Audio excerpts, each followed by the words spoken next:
자, 우리의 삶에서 여러분들은 지금 현재 그 은혜를 누리고 계십니까? 지금 현재의 삶 가운데 그 은혜를 지속하고 계십니까? 오늘 성경의 본문을 살피면서 이 부분에 대해 저희에게 주는 교훈들을 함께 생각을 해보려고 합니다. 저희는 지난 시간 같은 성령을 받음에 대한 베드로의 고백들을 살펴봤습니다. 복음이 이방에 처음 전해지는 그 순간에 사도행전 10장을 마무리하며 고넬료의 집에서 일어났던 그 성령의 역사하심을 바라보면서 베드로는 틀림없이 이야기합니다. 우리가 받은 그 성령과 동일한 성령을 이들이 받았다는 겁니다. 사도행전 2장에서 오순절 성령의 강림을 가장 먼저 경험했던 베드로, 그리고 그 성령의 강림을 설명하며 이야기했던 그 베드로, 그리고 8장에서 사마리아에 안수하면서 성령이 임하셨음을 보았던 그 베드로가 고넬료의 집에 지금 성령이 임재하시는 그 사건을 보면서 마치 선언하듯이 분명하게 본인이 확인해 주듯이 이야기합니다. 이들도 우리와 같은 성령을 받았다는 겁니다. 다른 사람의 입을 통해서 이야기되어지는 것이 아니라 성령의 역사하심의 자리에 늘상 가까이 있었던 그 베드로의 입을 통해서 우리에게 전해지는 말입니다. 예루살렘 교회의 지도자였고 예수님의 수제자격이었던 베드로가 이방에 처음 임하셨던 그 성령 강림을 인정하고 확인하는 모습이었습니다. 그리고 사람들에게 얘기합니다. 성령 받았으니 세례를 베풀라는 겁니다. 한 성령의 사람, 같은 성령의 사람이 되었음을 살폈습니다.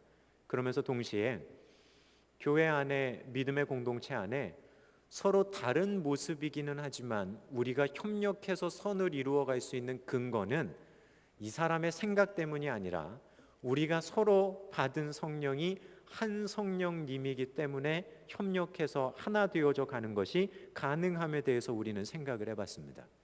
동시에 우리가 한 교회의 지체가 되어지고 한 공동체 안에 있다는 것도 같은 교회에 나오니까가 아니라 한 성령 안에 있기 때문에 우리가 공동체 가운데 한 지체가 되어짐에 대해서 생각을 해봤습니다.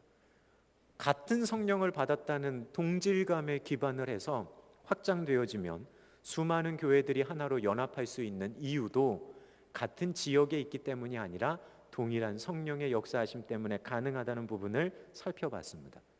하지만 신기한 건 우리들의 주변을 보게 되어지면 동질감이 느껴질 뿐만이 아니라 이질감을 느낄 때도 있음을 저희는 살폈습니다. 같은 성령을 받았다는 말의 또 하나의 의미, 같은 성령을 받았기 때문에 다른 것에 대해서, 틀린 것에 대해서 이질감을 느끼며 공동체를 지켜나갈 수 있다는 겁니다.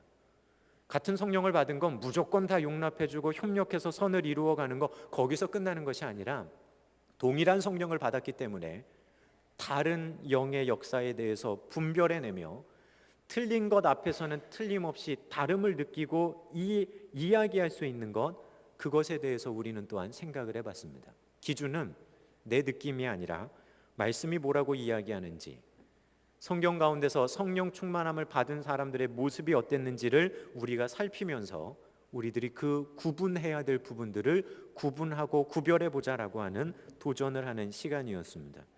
소망하기는 성령이 연합케 하시고 성령이 하나로 지켜가시는 귀한 신광교회 되기를 간절히 소망합니다. 그리고 그 한 성령의 역사하심 속에서 우리가 주의 귀하신 뜻을 이루어가는 신광교회 되기를 또한 간절히 소망합니다. 그 사건이 있은 다음에 고넬료의 집에 있었던 사람들이 베드로에게 이야기합니다. 며칠 더 우리와 함께 유해 주십시오. 그 말의 의도는 분명할 겁니다. 성령을 경험하고 성령의 강림을 이미 체험한 그들이 며칠 더 있으면서 예수님에 대해서 조금 더 알려주십시오. 우리가 조금 더 하나님에 대해서 알 수 있도록 우리에게 좀 가르침을 주십시오 하는 의도에서 그들은 베드로를 초청했을 겁니다. 자, 그런데 베드로가 며칠을 더 가이사랴에서 머물렀는지는 성경에 기록이 없습니다. 하지만 우리가 한 가지 알 수 있는 건 베드로가 고넬료의 집에서 있었던 그 사건을 경험하고 했던 그 이야기가 베드로가 예루살렘에 돌아오기 전에 이미 예루살렘에 들렸다는 겁니다. 바꿔 말하면 지금처럼 뭐 전화가 발달되어 있지도 않고 우편이 되어지지도 않은 그 시대에 베드로가 며칠 유하고 그리고 예루살렘에 돌아오는 것보다 가이사랴의 고넬료의 집에 있었던 그 놀라운 사건에 대한 소식이 먼저 예루살렘 교회에 도착했다는 겁니다. 누가 전했는지 사람들의 소문을 통해 들려졌는지는 모르지만 베드로보다 그 소식은 먼저 전해지게 됩니다. 이방인들도 하나님의 말씀을 받았고 성령이 임재하셨고 그들 가운데 세례가 베풀어졌습니다라고 하는 소식이 예루살렘 교회에 먼저 들립니다. 그리고 예루살렘 교회는 이미 그 소식을 다 들은 상황 속에서 돌아오는 베드로를 맞게 됩니다. 여기서 세례를 베풀라고 명령한 사람은 베드로였습니다. 지금까지 이방인에게 세례를 베푸는 모습은 사도행전 8장에 전도자 빌립에 의해서 처음 보여집니다. 에디오피아 내시를 만나서 세례를 베푸는데 개인이 개인에게 그리고 광야 한복판에서 아무도 없는 상황 속에서 세례를 베풀지만 베드로가 고넬료의 집 사람들에게 베풀었던 세례는 성격이 조금 다릅니다. 왜냐하면 개인 대 개인이 아니었습니다. 사람들이 안 보는 상황 속에서 되어진 일이 아니라 공동체가 공동체에게, 사람들 믿는 믿음, 그것도 유대인 공동체가 이방인 공동체에게 처음 공동체와 공동체가 만나서 세례를 베푸는 일이었기 때문입니다. 그런 사건이 예루살렘 교회에 전해지는 겁니다. 베드로가 예루살렘에 올라갑니다. 가이사랴에서 고넬료에서 집에서 있었던 그 일은 이미 들려져서 다 압니다. 자, 베드로가 도착하자마자 수고했습니다, 정말 고생했습니다라고 하는 반응이 아니라 오늘 성경에 보면 할례자들이 나타나서 베드로를 비난하기를 시작합니다. 비난의 내용이 이렇습니다.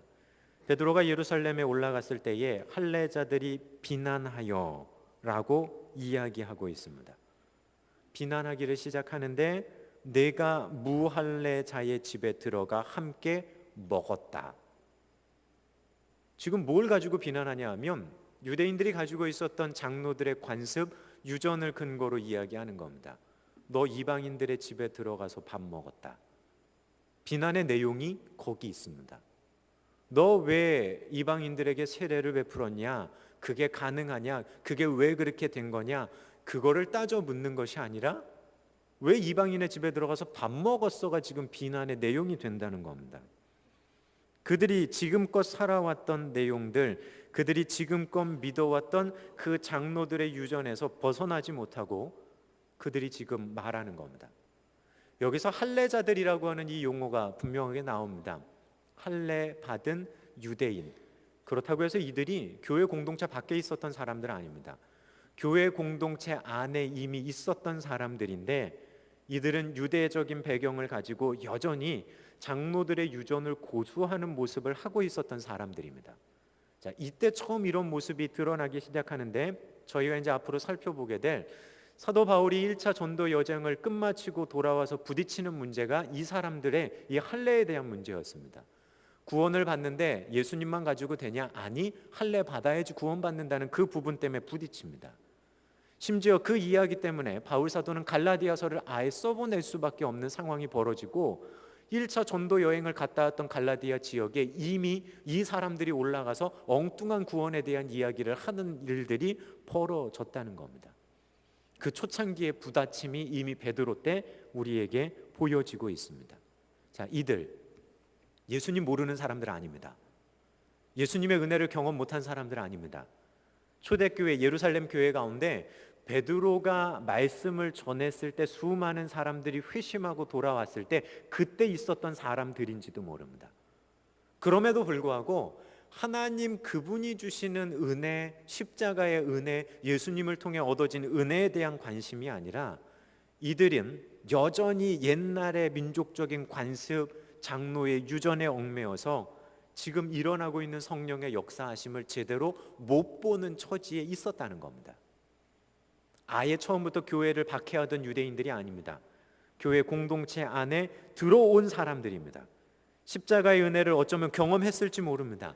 근데 그들이 지금 하고 있는 이야기는 성령이 이끌어 가시는 그 방향은 생각하지 못하고 오로지 너 왜 이방인과 같이 밥 먹었냐는 겁니다.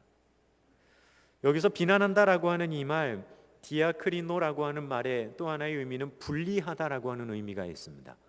문자 그대로 보면 이럴 것 같아요. 베드로가 올라왔는데 베드로가 한 일들을 보며 베드로와 자신들을 그냥 이렇게 선을 그어버리는 겁니다. 너 왜 이방인의 집에 들어가서 밥 먹었어? 그 말의 의미는 베드로가 성령의 인도하심 속에 세례를 베풀고 이방인들에게 하나님의 말씀이 임했던 그 이방인들마저도 뭐 하는 거냐면 선을 그어버리는 겁니다. 우리는 선민이기 때문에, 할례 받은 자이기 때문에 너희랑은 분명히 달라. 심지어 그 베드로와도 다름에 대해서 줄을 하나 앞에 쫙 그어버리는 겁니다. 성령의 은혜를 경험한 사람이 이미 예수 그리스도를 알고 영접했던 사람들이 지금 그러고 있는 겁니다.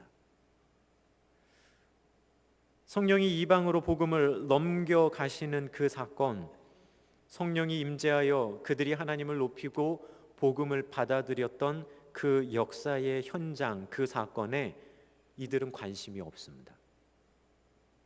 이들은 관심이 없습니다. 하나님이 행하신 놀라운 일에는 관심 없습니다. 그들은 자신들의 머릿속에 들어있는 그 유전을 따라서 줄 긋기에 빨랐습니다. 하나님의 은혜 생각 없습니다. 하나님이 하시는 일 생각이 없습니다. 그저 자신들이 알고 있는 그것에 머물러 자신들이 이해 못하고 자신들이 어떻게 할 수 없는, 그것도 자신들의 그 관습을 따라하는 그 일들 속에서 하나님의 역사하심을 저 멀찌감치 스스로 저버리는 사람들이 되었다라고 하는 겁니다. 왜 그런 걸 우리가 살필 수 있냐면 이들의 의도가 그랬기 때문입니다. 밥 먹는 문제 가지고 단순히 걸고 넘어지는 게 아니었습니다. 밥 먹는 문제 가지고 걸고 넘어졌다면 베드로가 저희가 다음 시간에 살펴보는 부분에서 틀림없이 왜 자신이 이방인과 밥 먹었는지 그 밥 먹는 부분에 대해서 이야기했을 텐데 베드로는 그 이야기 안 합니다. 성령이 어떻게 인도해 오셨고 그들 가운데 어떻게 성령이 임하게 되었고 어떻게 하나님이 역사하셔서 그들에게 복음이 넘어갔는지를 설명하지 밥 먹는 얘기는 베드로 설명 안 하기 때문입니다. 그럼 할례자들의 의도는 뭐였냐 하면 이방인들이 복음을 받았다는 것 자체가 마음에 안 드는 겁니다.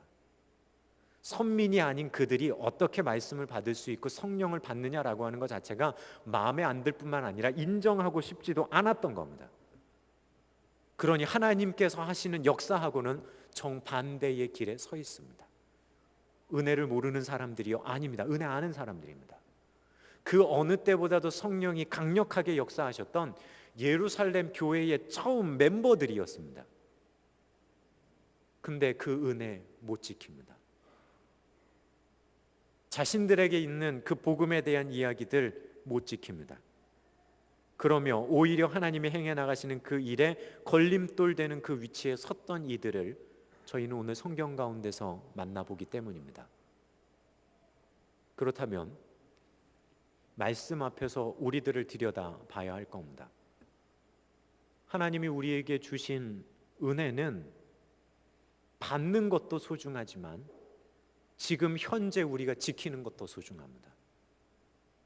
처음에 은혜를 체험했을 때는 감격하고 눈물을 흘리며 그때 하나님 앞에 있던 그 마음은 지금 온데간데 없고, 은혜 받음에 대한 이야기를 하라면 늘상 그때 그 시절에 이야기하고 현재에 있어서 나를 끌고 가시는 성령의 인도하심과 역사하심은 전혀 못 느끼고, 뿐만 아니라 지금 성령님이 이끌어 가시는 성령의 사역은 어떻게 흘러가는지도 모르고, 어쩌면 그런 사람들이 이미 은혜를 받기는 받았는데 누리지 못하고 지키지 못하는 사람들이 되기 때문입니다. 이미 예루살렘 교회 안에 그런 이들이 나타나기 시작합니다.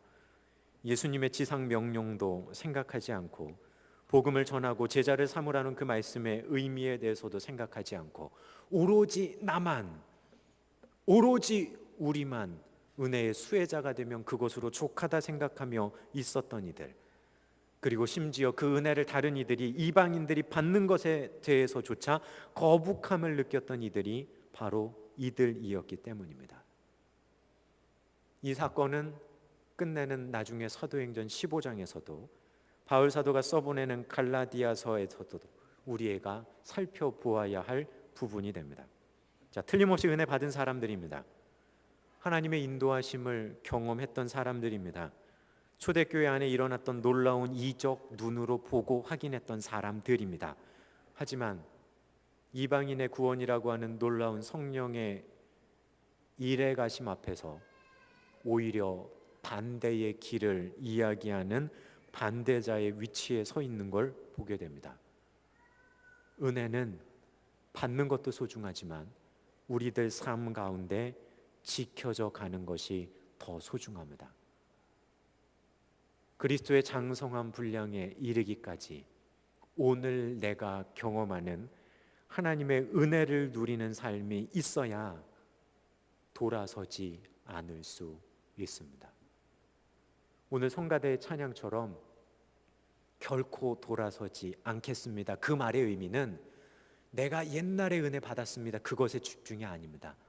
내가 지금 그 은혜 누리며 지금 그 은혜의 현장 속에서 내가 돌아서지 않겠습니다. 지금 성경은 우리에게 그런 도전을 합니다. 요한복음 5장에 보게 되어지면 38년 된 병자가 베데스다 목가에 앉아 있었습니다. 예수님이 그 사람을 찾아가셔서 그 사람의 그 38년 된 질병에서 그를 치유하십니다. 그리고 그에게 이야기하십니다. 네 자리 들고 걸어가라. 그가 병에서부터 노임받았다라고 하는 주님의 선포였고 주님이 그렇게 가라라고 그에게 명령하십니다. 그 순간 늘상 주저앉아 있었던 그 사람이 38년 된 질병에서 노임받고 일어나 걸어갑니다. 근데 걸어가다가 유대인들을 만납니다. 유대인들이 이야기합니다. 너 안식일인데 왜 이거 들고 가냐? 그랬더니 이 사람 이야기합니다. 나를 38년 된 병에서 낫게 해주신 그분이 나로 지금 이거 들고 돌아가라고 얘기하셨습니다.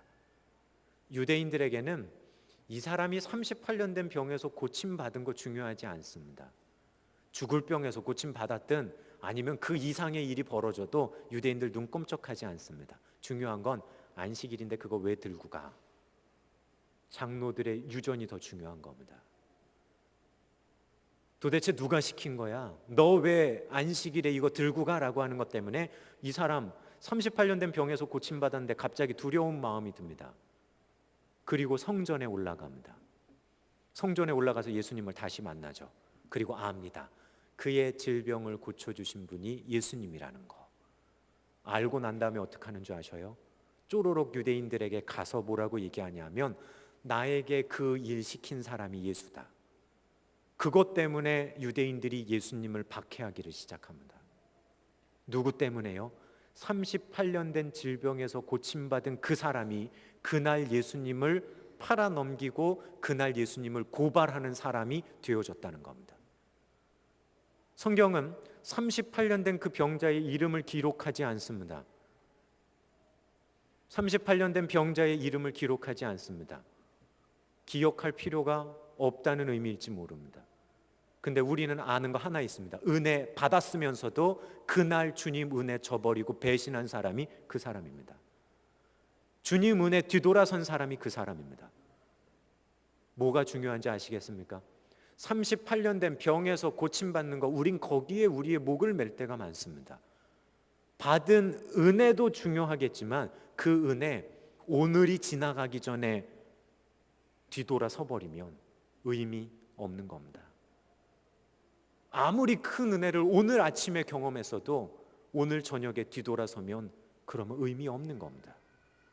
하나님의 생각과 마음 속에는 그렇게 기억되어지는 아무개일 겁니다. 우리들의 삶의 여정을 걸어가면서 필요한 부분이 바로 거기에 있습니다. 은혜 받으려고 하는데 굉장히 열심히 합니다. 우리의 기도의 모든 내용도 은혜 받기 위한 내용으로 가득 차 있습니다. 그러면서 우리는 어느 순간 잊어버리기 시작합니다. 매일매일 은혜 받는 거에만 연연하다가 이미 받은 은혜 다 잊어버리고 이미 받은 은혜 다 까맣게 잊어버립니다. 옛날 어른들이 이야기하셨던 것처럼 은혜 까먹는다라고 하는 말, 어쩌면 이런 사람을 두고 하는 이야기일지 모릅니다. 십자가의 은혜를 알면서도 경험했으면서도 하나님의 마음과 반대 길로 걸어가기에 서슴지 않습니다. 십자가의 은혜 가장 크다라고 얘기하면서 때로는 눈물 흘리며 주님 앞에 고백하면서도 손바닥 뒤집듯이 돌아서는 거 어쩌면 우리들의 모습인지 모릅니다. 지금 성경에 나와 있는 할례자들, 그들은 하나님의 은혜 누렸지만 하나님의 은혜의 방향성, 성령의 이끄심과는 거리가 먼 위치에 있었던 사람들임에 너무 분명하기 때문입니다. 우리는 기억해야 됩니다. 은혜 받는 것도 소중하지만 받은 은혜 철저하게 지켜갈 수 있는 우리 신광의 모든 성도님들 되시기를 주님의 이름으로 축원을 드립니다. 그래서 현재형이어야 합니다. 옛날에 받았습니다가 아니라 그 은혜가 지금도 지속되어져서 우리 속에서 역사하시는 성령과 동행하는 삶이 우리 신앙인들의 분명한 여정이어야 하기 때문입니다. 자, 그렇다고 한다면 어떻게 받은 은혜를 지키며 살아갈 수 있겠습니까? 첫째로, 우리가 받은 은혜의 무게감을 안다면, 우리가 받은 은혜가 얼마나 소중한지를 우리들 스스로 분명하게 알고 있다면 그 은혜 떠나지 않습니다.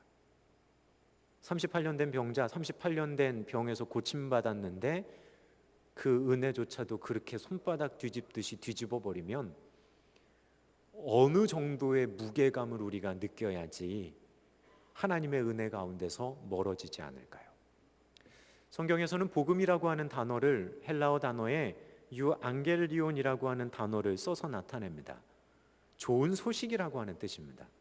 근데 이 소식은 어떤 의미이냐 하면 단순히 옆 사람에게 야, 나 좋은 소식 있어라고 말하는 정도의 그 소식이 아니라 자녀를 못 가졌는데 아이를 임신했대, 좋은 소식이 하는 그 정도의 소식이 아니라 고대 세계 속에서 왕이 국가의 존망이 걸린 전쟁에 친정을 나갔다가 그 전쟁에서 승리하고 이겼습니다라고 하는 소식이 본국에 들려질 때 그 소식이 바로 그들에게 있어서 기쁜 소식이었습니다. 왕이 나가서 전쟁에서 지면 다 노예로 팔려갈 거야. 다 죽을 거야. 언제 어떻게 될지 모를 거야. 불안에 떨고 있는 그들에게 이겼습니다라고 전해지는 그 소식. 노예가 될 것에 대한 걱정 안 하셔도 됩니다. 가족이 죽을 것에 대한 죽음의 걱정 없습니다라고 전해졌던 그 소식이 바로 기쁜 소식이었습니다. 그런데 성경의 기록자들은 그 단어를 써서 이야기합니다. 복음이 뭔지 아십니까? 복된 소식 이겁니다. 예수 그리스도께서 우리를 위해 이 땅에 오시고 십자가에 죽으신 그 사건의 무게감을 전쟁에 나가서 승리하고 돌아오는 그 소식과 어쩌면 같은 무게감을 가지고 지금 이야기한다는 겁니다. 아니, 어쩌면 그 이상의 무게감을 가지고 표현하려고 했는데 이야기할 수 있는 가장 큰 무게감이 그거였다는 겁니다. 우리가 누리고 있는 복음, 예수 그리스도로 인해 죄 사함 받을 수 있다는 그 십자가의 복음의 무게감이 그 정도라는 겁니다. 여러분들의 삶 가운데서 십자가의 은혜의 무게감이 어느 정도이십니까? 십자가의 은혜의 무게감이 어느 정도이십니까? 절대로 다른 것과 바꿀 수 없다라고 하는 무게감으로 그 은혜를 받아들이십니까? 아니면 언제든지 뒤집어 엎을 수 있고 언제든지 값싸게 돌아갈 수 있다고 생각하지는 않으십니까? 우리가 하나님의 은혜에 대해서 느끼는 그 무게감, 어쩌면 그 은혜보다 더 무겁게 느끼는 그것들이 있다면 하나님의 은혜를 처음 경험했을지는 모르지만 지키지 못함은 그 이유 때문인지 모릅니다. 우리는 흔히들 그런 이야기합니다. 하나님이 값 없이 선물로 우리에게 구원을 주셨다고. 자, 값 없이 주셨는데 값 없는 걸 값 없이 주신 게 아니라 우리가 도저히 노력해도 얻을 수 없는 값진 것을 값 없이 선물로 주신 겁니다. 우리가 아무리 발버둥 쳐도 얻을 수 없는 걸 하나님은 값 없이 선물로 주신 겁니다. 그래서 은혜입니다. 근데 하나님이 값 없이 주셨다고 여러분들 하나님 주신 은혜를 혹시 싸구려 취급하지 않으십니까? 언제든지 뒤돌아설 수 있고 언제든지 손바닥 뒤집듯이 뒤집어 버릴 수 있는 것으로 혹시 하나님의 은혜를 우리들 마음속에 그렇게 생각하고 있지는 않느냐는 겁니다. 하나님은 틀림없이 그 가장 소중한 것을 선물로 주셨는데 우리는 하나님이 주신 그 소중한 것마저 싸구려 취급하고 있지는 않냐는 겁니다. 우리에게 주신 은혜의 무게감이 어느 정도인지를 살펴봐야 합니다. 십자가의 은혜를 생각하면, 그 십자가의 예수 그리스도의 고난을 생각하면, 죽으심을 생각하면 어느 정도의 여러분들의 마음의 무게감이 느껴지십니까? 없다면, 그것보다 딴 것이 더 소중해서 뒤집어 버린다면 은혜 받았을지는 모르지만 지금 지켜나가고 있지는 못한 자의 모습이 아닐까 하는 생각을 하게 됩니다. 지난 시간 수요 예배 시간에 드려졌던 그 찬양의 내용이 너무 좋아서 인터넷에 들어가서 그 찬양을 좀 익혀보려고 이렇게 쳐보니까 동영상이 나오더라고요. 그 찬양을 배경으로 해서 이렇게 동영상이 나오는 걸 볼 수가 있었습니다. 십자가의 전달자라고 하는 찬양이었는데 동영상이 초대교회 성도들이 당했던 그 박해에 대한 내용을 담고 있었습니다. 사자 우리 속에서 사자의 밥이 되면서도 그 신앙 지켰던 사람들, 십자가에 못 박혀 죽어가면서도 자신의 신앙을 지켰던 사람들, 심지어 불에 타 죽으면서도 그 신앙을 지켰던 사람들, 그냥 그 모습을 지켜보다 설교를 준비하는 가운데 그런 마음이 들었습니다. 그들에게 있어서 주님이 그 정도의 무게감이었다는 겁니다. 자신의 목숨을 버려서라도, 자신의 생명을 들여서라도 절대로 뒤집지 말아야 되고 놓치지 말아야 될 하나님의 은혜, 그 어떤 것과도 바꿀 수 없고 심지어 자신의 생명을 잃는다고 해도 붙들어야 될 그 하나님 앞에서의 모습, 그 하나님의 사랑, 그들은 십자가의 은혜를 그 무게감으로 받아 들고 자신의 삶에서 그 무게감 가지고 살았던 이들이기 때문입니다. 소망하기는 우리가 사순절을 보내면서 주님의 십자가 바라보면서 십자가의 은혜에 대한 그 정도의 무게감을 여러분들 속에 회복하고 그 마음 가지고 걸어가는 우리 신광의 성도님들 되시기를 주님의 이름으로 부탁을 드립니다. 우리들 스스로에게 물어보면 됩니다. 그 십자가의 은혜가 도대체 나에게는 어느 정도의 무게감일까? 그것 알면, 그리고 그 하나님의 사랑 온전히 알면 떠날 수 없을 거기 때문입니다. 떠날 수 없고 매 순간 누릴 수밖에 없습니다.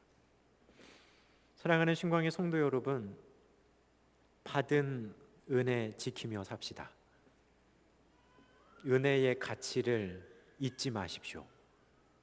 주님 오시는 그날까지 그 마음 지키며 살아가십시오.